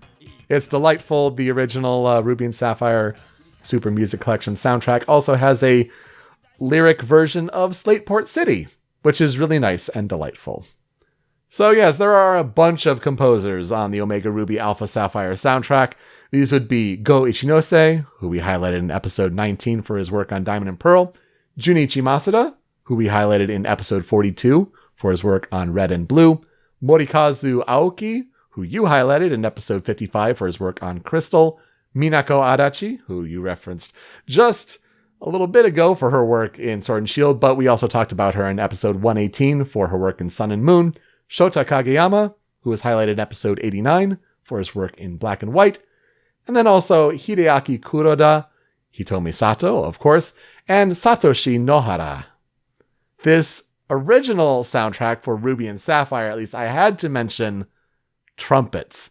The internet loves how the original MIDIs that were present in the original Ruby and Sapphire games are heavily reliant on the trumpet, which we've talked about how, trumpets can be very hit or miss when you go back into the days of MIDI. but they are all over the place in the Ruby and Sapphire soundtrack. They are required. I feel like it's also one of those things where you remember that meme with the marching band kid and the girl holding her ears because he's playing the trumpet so loud in her ears. There's some just great YouTube videos of like a lot of Ruby and Sapphire music played because the trumpet kid is being real loud with it. But it's interesting then to note where you take that as a base and then you have Omega Ruby and Alpha Sapphire. Don't get me wrong, trumpet's still here. Trumpets are still really important, but it's like, how do you flesh out the sound with some better MIDI, some better instruments here? And so I feel like that's a good accomplishment on this soundtrack. And then, of course, as we mentioned, this does also have a Super Music Collection release, like 6 discs of an OST soundtrack. It's a whole bunch of music. And then it's nice when the Pokemon Company does release that. I hope they get to eventually do it for Sword and Shield, but it definitely is here for the 2014 Omega Ruby and Alpha Sapphire. Also, put them on Spotify, please. Put them on other services that aren't just iTunes. I get that you want music for it, but let's just... Nintendo in general, Pokemon Company has a hand in that as well. Please stream your music. We'd really appreciate that. So let's get into the 5 critical tracks for Pokemon Omega Ruby and Alpha Sapphire. I'm sorry, it's a lot of battle tracks, a lot of them, but they're really good. There's a lot of good battle tracks in this one, and we'll start with Battle Wild Pokemon.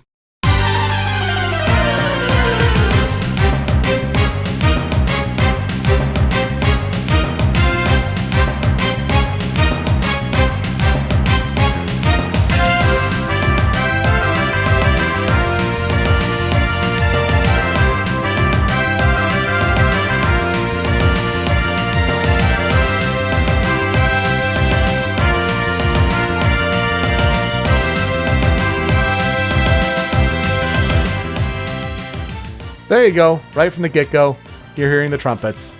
I mean, they're there, but then you do get more instruments adding to it. So it's not just all trumpet away. This, of course, like many of the battle tracks, it's composed by Junichi Masuda, the original track at least. A fresher arrangement to it, certainly, but the original composed by Junichi Masuda. And of course, it is the battle theme for when you encounter wild Pokemon, so you're going to be hearing it a lot. And I know the original Gen 1 piece is a classic, right? I mean, there was the whole consternation about including it in the Critical 5 on that Red and Blue episode. But for me, when I think of a wild battle track, I actually think of this one. I hear this piece and it's like, oh yeah, that's the wild battle theme, isn't it? Oh, no, it's just for Ruby and Sapphire. I feel like it's the one. Outside of the classic nostalgia and all that, I think of a wild battle track and I think of this one. And I feel like that's important. It's deserving of being in the Critical 5, especially for, how much you'll hear it throughout the game. As much as I do not like Gen 3, I think I agree that it's one of the best wild Pokemon battle themes in the series, bar none. It's very, very good, and especially I think there's a Smash remix that was introduced in Brawl? Mm-hmm, that sounds right. That is very, very good. And I think the fact that it translates better than, in my opinion, the Diamond and Pearl battle theme, which also got a remix in Brawl, and it's not very good, in my opinion. I think that speaks to this song's overall quality. I do think that I like Kanto from Crystal a little bit better. But that's just nostalgia speaking on my part, to be honest. I think this one's up there, though. It's a really good one. And I think just kind of starting strong. Also hearing how, just the difference between, you can tell it came from trumpets, but we're doing more with it. When I think of a town theme, and I think it's quintessentially Generation 3, there are some that I may like more. I personally prefer Sootopolis City. I do like that slow waltz. But if I had to pick one that is just so Gen 3, it has to be number 2 on the Critical 5, and this is Rustboro City.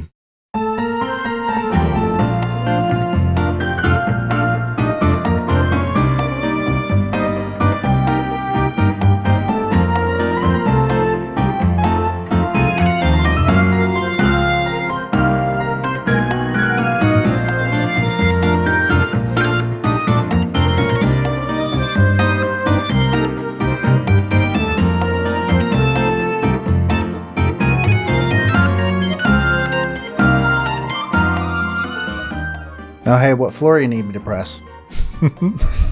What floor you heading up to?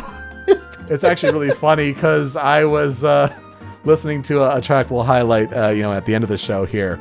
That's literally how he interprets it. He really muffles it and makes it sound like you are in an elevator.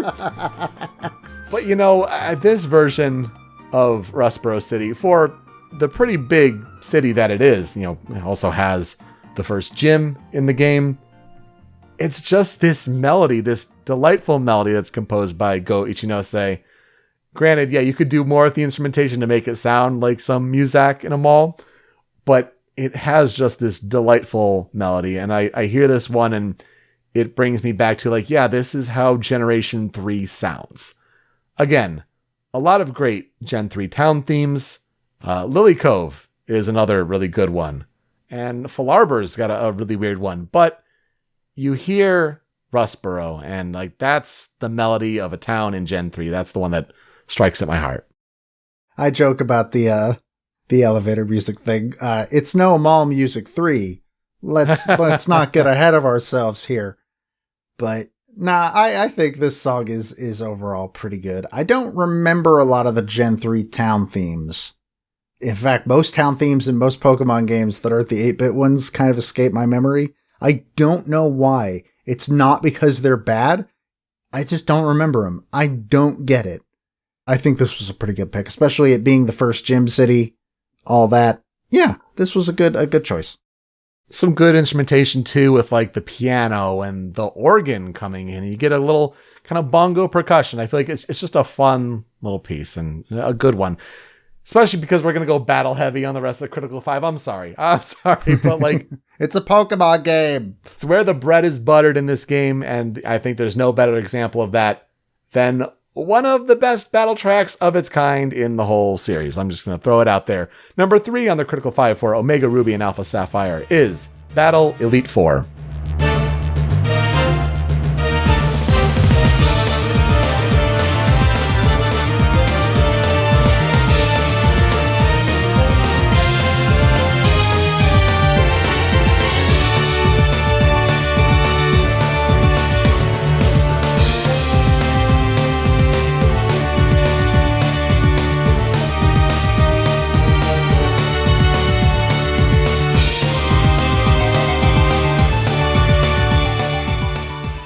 Surprise! It's another "Do you like trumpets?" piece. It's another one that is definitely pointed to when it's oh yeah, the reliance on trumpets in the original Ruby and Sapphire. Of course, because it's a battle track, it's composed by Junichi Masuda. I feel like if you want an even better arrangement of this track, this is one where the anime arrangement of this piece is absolutely stellar and the grand vision of where this piece is meant to go. But this isn't a show that highlights anime music. Except for that one time. Well, yeah, no, that one time that we joke and kid about. But, this version for Omega Ruby and Alpha Sapphire just takes it to the next level, I think. Really great pace and energy to this one. And yeah, I'll say it again. One of my favorites and arguably the best Elite Four theme in the series. Gen 3 was the first one to have an Elite Four battle theme, wasn't it? I think so. Gen 2 has a champion battle theme, just like Gen 1 does, but it doesn't have an Elite Four theme. So I think even just in that context, this remake of what was ostensibly the first Elite Four battle theme is really, really cool to highlight, just in general. That's a really good point. Hadn't thought of it that way, but you're right. It just sounds so good. It has that energy that this is beyond a normal trainer. And then you go that next step to a champion theme that really stands out. And so number 4 on the Critical 5 is Battle Steven.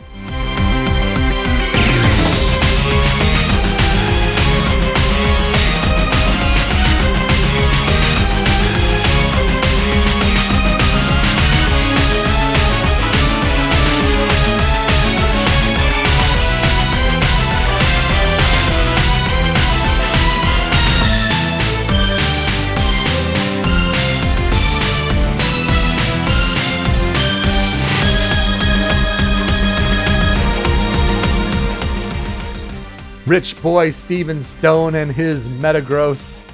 That was the big scary boy before Cynthia's like, here's my Garchomp. Cynthia was like, that's cute. Here's a dragon. And then Dennis is like, a dragon with 3 heads. What? So here's Steven's theme, and the clip in particular takes it from kind of the middle of the piece, because, the piece starts strong, right? But I feel like it's this moment in the track, the clip here specifically, where this is like showing the bombast of this champion battle. And it's definitely a hard champion fight for sure. This character that you've interacted with throughout the game. And I feel like it just shows, again, you had the energy of the Elite Four battle, but this is like, we're pushing those boundaries even more. And like, this is about as intense as it gets. And it's not the pinnacle of what champion themes can be. We already saw that in Gen 2 and how Heart Gold Soul Silver translated that one for Lance's theme and Red's theme. But this one is up there. It's a pretty prominent champion theme, I think. So I had to put it here. Yeah, I don't think it quite stacks up to Gen 2, like you mentioned. Also, like, Cynthia's is really, really good. Of course, like yes. you mentioned. And then I think the Sun and Moon champion battle theme is fantastic as well. All that we've highlighted on this show before. Yep. All of them. But yeah, this is definitely up there, though. I really, really like Steven's battle theme, and I think this is the best version of it there is. Although also, shouts out to the original Ruby and Sapphire Super Music Collection. A killer take on the Steven Stone theme there. So just going to throw that out there. It's not found in the game, but just another great remix there. Let's get to number 5, though, to wrap up the Critical 5, and it's an Omega Ruby Sapphire original. Arguably the best track in the whole game, actually. This is Battle Lorekeeper Zinnia.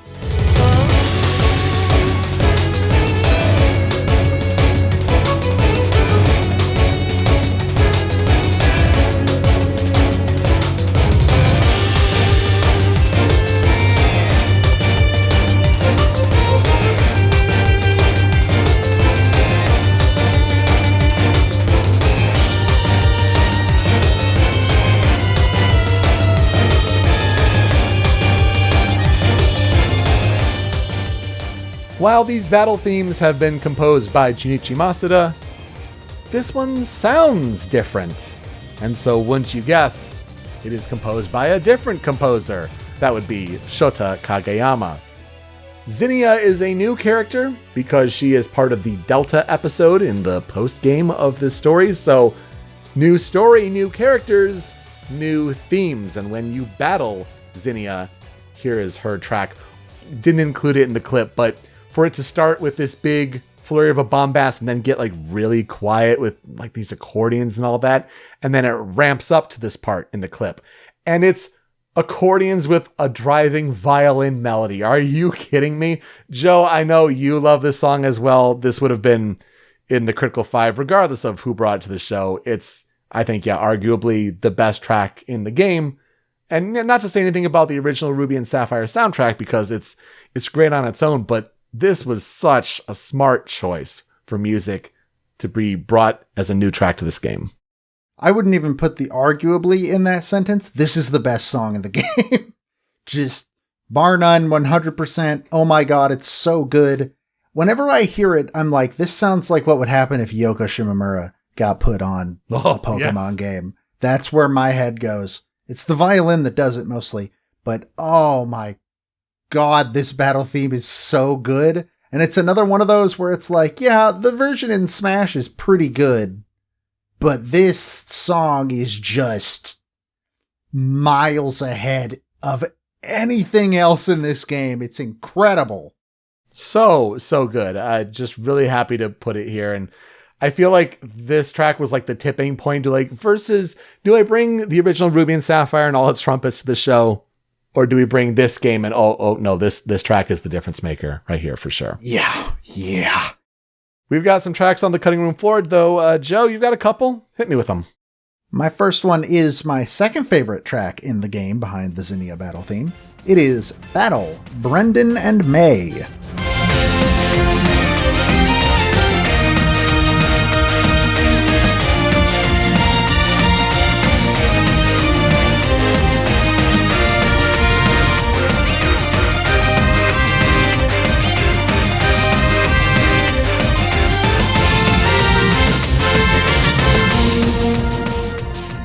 song was composed by Junichi Masuda.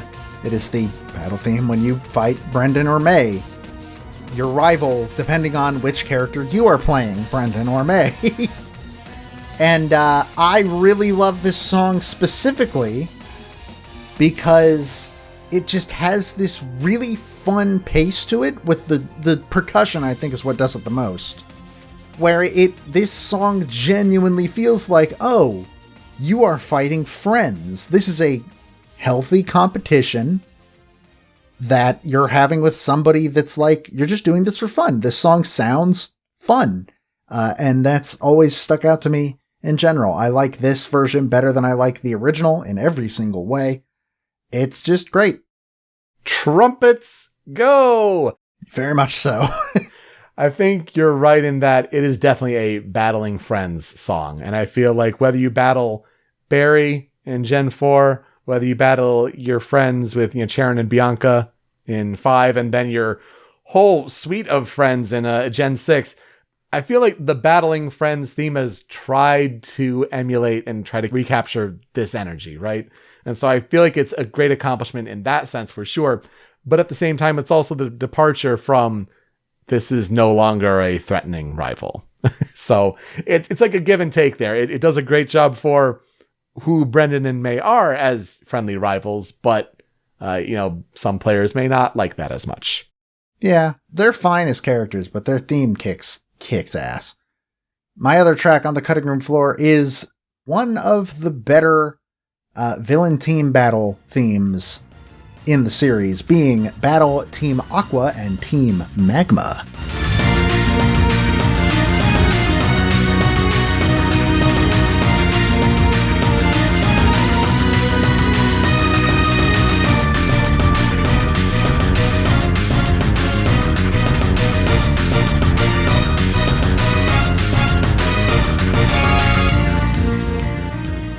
Plasma would like a word, but I feel ya. Plasma is up there, so is Galactic, even though the rest of Galactic is dumb. Skull, too? Skull is definitely up there. It's better than Team Yell. Let's just agree on that one. I'll give you that one, yes, for sure. I don't know. I like the song. It sounds very sinister and works really well for... Because, unfortunately, Team Aqua and Team Magma sort of represented a problem that the games didn't get over until much later, which is Team Rocket was just a group of criminals who were like, we're going to catch Pokemon and we're going to use them to steal stuff. And then you get Team Aqua and Magma where they're like, we are going to cause the apocalypse. For the sake of humanity/Pokemon. And you can't stop us. And then it just kept going up from there. Like Galactic, we're going to create our own universe, or Plasma starting as a rather grounded group and then just building a castle around the Elite Four. And this didn't change. Like, even Team Flare had this problem, even though I genuinely don't remember what Team Flare's deal was. Wow, I remember nothing about X and Y. And we didn't really get away from that until Team Skull in Sun and Moon, where it was just like, yeah, they're just a bunch of bored teenagers. Yep. And I think it works better that way. Yeah. But this theme still, super, super good. It has this nice, sinister feel to it. I dig this battle theme a lot. Another one you're going to hear a lot for sure. And I was tempted to put the Archie and Maxie Fights of the Boss music. That one is also very good, yeah. So I, tempted to put that one somewhere in there, but I feel like you're right. The grunt battle music is more important that you hear more frequently. My couple on the cutting room floor, I'm going to go back to another town theme, and it's one I mentioned earlier. It's the happy, delightful tunes of Slateport City.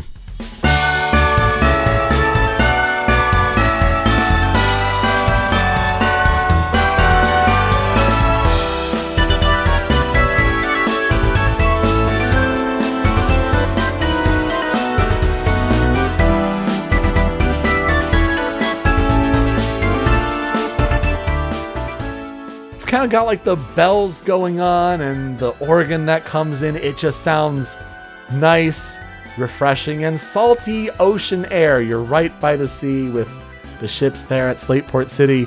This is composed by Go Ichinose, and I just really like this one. I mean, while I think Rustboro is representative, like the kind of melody that Gen 3 goes for, this is literally just such a breath of fresh air that it stands out in a different way than I think many of the other tracks on the soundtrack. Is Slateport where Watson lives? No, that's Mauville. Slateport doesn't have a gym. Okay, good. Then I have no reason to hate it. Legitimately, if you had said yes, Watson lives there, I'd say that I hate it. Good critique. I have a deep-seated grudge against this fictional old man that once beat me super hard in Emerald when I was a teenager. Yeah, this is pretty good. This is a pretty good track. I'm most looking forward to talking about your other Cutting Room 4 track, though, because I think it's also super good. Yeah, I really wanted to put it on the Critical 5, but then it's like, but then we'd have 5 battle tracks, and we can't have that. So it goes on the Cutting Room floor, and I'll get to why soon after we listen to the other one on my Cutting Room floor, Battle Super Ancient Pokémon.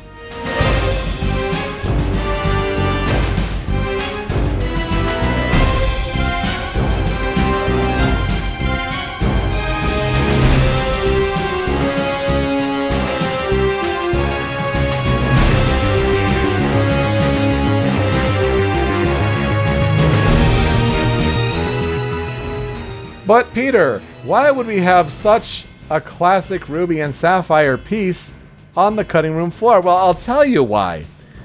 Because in Omega Ruby and Alpha Sapphire, it's all about Primal Groudon and Primal Kyogre. And oh, they're special with the orbs and they gain extra power. Oh, it's the whole idea with like the Mega Evolution kind of thing.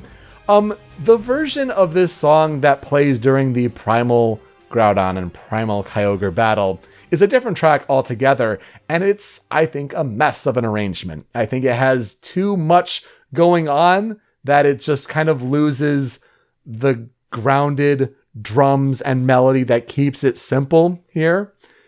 Whereas this one, where it says Battle Super Ancient Pokemon, this is the track that plays when you battle Rayquaza in Delta episode. And this is more in line with what the track sounds like in Ruby and Sapphire. Simple, but has the powerful percussion, the dun, dun, dun, dun, like the simple melody there. And it's not trying to hit you over the head with everything else like the Primal version does. So while, yes, this is a great one overall in Ruby and Sapphire, and really I wanted to put it on the Critical 5 because I think it's one of my favorite battle tracks in the game, it loses a lot because it's so at odds with what it wants to be in the main story that you have to put it in the post-game episode that like it's its more true version, if that makes sense. So this is going to sound weird, but I really like the Primal version. Ah, Weird. Why are your opinions wrong about this game, Joe? I don't remember. It's been a really long time since I listened to it. I listened to it to get ready for this episode. I remember really liking that song. Granted, I think you picked the right one here because it is like the closer one to the original classic legendary battle theme. This theme also just kind of loses out though because it's in the same section of the game that Lorekeeper Zinnia is in. Yes, fair. So it just has so much of an uphill battle to climb just by association. But yeah, this is a pretty good song still. Yeah, you know what? If I picked more diversity, like if I had to pick, Elite Four versus Steven, because like, it's battles at the end game, like probably would have gone Elite Four. And I feel like you're right. If there were going to be two, like if you're arguing versus, Zinnia versus this legendary theme, it's going to be Zinnia that goes in the Critical 5. So that's an interesting point. What will I never forget about this game? It's DexNav, and like looking back on that and really liking that feature and missing it, honestly. But it's also trumpets. And it's also the nostalgia of like seeing a game that I loved from my childhood brought back in such a faithful way that I'm really looking forward to seeing how this is done with Brilliant Diamond and Shining Pearl, because there's a lot to love about those games as well. And I feel just like generational remakes for Pokemon are special. Fire Red, Leaf Green was great to bring those classics into an advanced time. Heart Gold, Soul Silver in my top 5 favorite games of all time.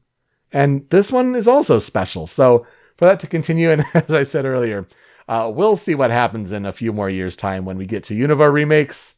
And as that gap starts to close on the graphics front, like how we were on DS versus now, it's going to be really interesting to see for sure. But it's a special time to see a generational remake come out for Pokemon and to think back fondly on this one. I just don't like Hoenn.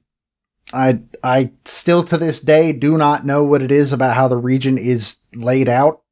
I don't enjoy exploring it. And I do think you're right. I think a lot of it is like I didn't play Gen 3 as a kid.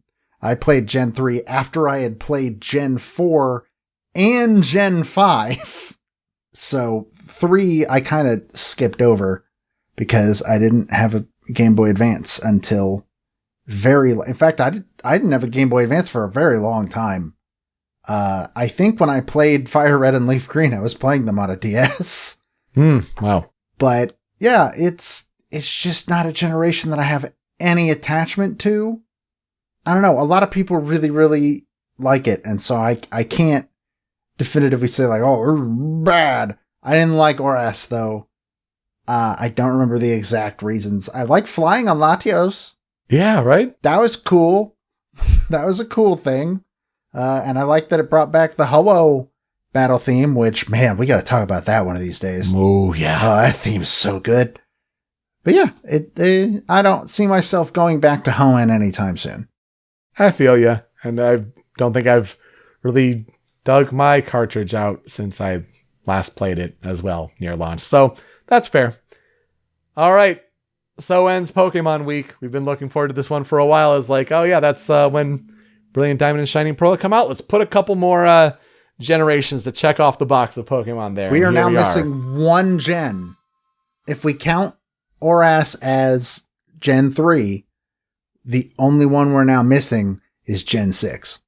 That's crazy because that's also a really good soundtrack. Oh my goodness. And we'll get to that someday. But until then, it's Pokemon Sword and Shield. It's Pokemon Omega Ruby Alpha Sapphire in the lead up to Brilliant Diamond and Shining Pearl's release. And that will do it for us this week on Original Soundchat. You can find me on Twitter at PeteSpeakeasy. Joe is over at StringPixel. The video version of the show is on the Rhymes with Asia YouTube channel, but it's that MP3 podcast version that you want. And that's hosted by Anonymous Dinosaur at anondino.squarespace.com. That's where Joe's other podcast, Smash Your Pieces, is hosted.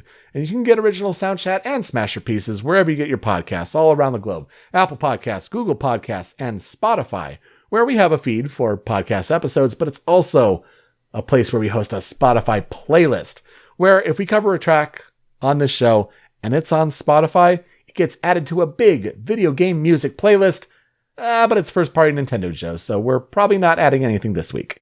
Please put them on Spotify. Please put the Pokemon games on Spotify at least. At least, right? Like, come on. We're the ones that do the releases on iTunes. Just put it on Spotify.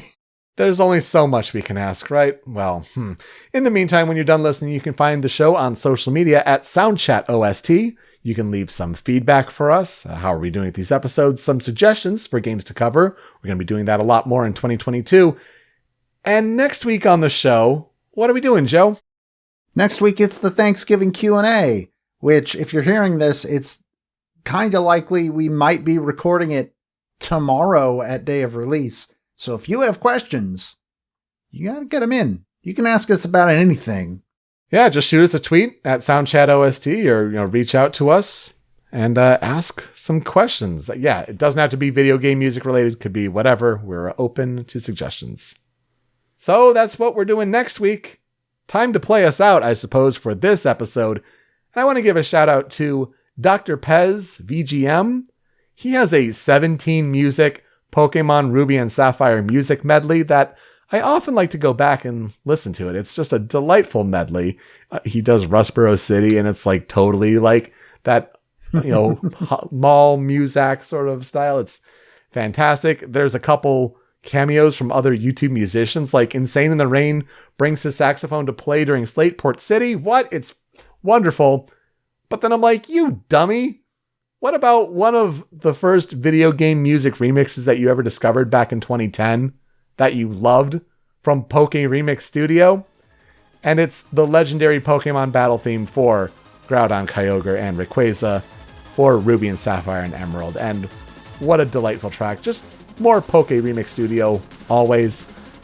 Please enjoy that. Thank you so much for listening this week on Original Sound Chat. We'll see you next time. Take care.